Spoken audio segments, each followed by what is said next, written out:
Do you think that the role of the instructor is changing dramatically now that people have more access directly to subject matter experts? I'm wondering, you know, what the effect is on really formal training, both in corporations but also in universities.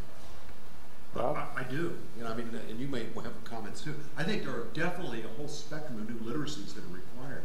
I mean, to choreograph a lot of remote experiences simultaneously, or to communicate with people both in the physical space and in the remote space requires a whole new set of skills that I think we're asking our instructors to learn.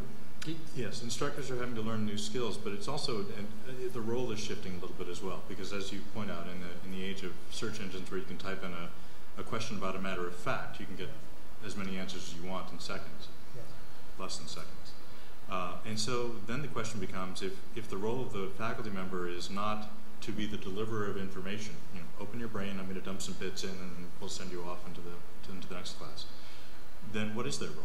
Right. And part of the role there is modeling what is it to be a professional engaging with this subject matter.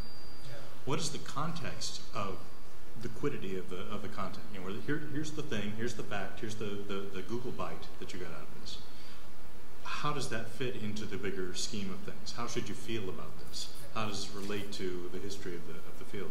And those types of roles are not new, but the balance between that kind of role being played versus the role of, let me tell you what happens when you have this chemical reaction, that balance is shifting, and interestingly so. You know what struck me on the previous panel was the comment of becoming curators of information. Mm-hmm. And it seems that that's becoming, I mean, I know in the corporate world we're seeing that, where the instructors within Cisco are becoming curators of information, because they're not the people developing the products.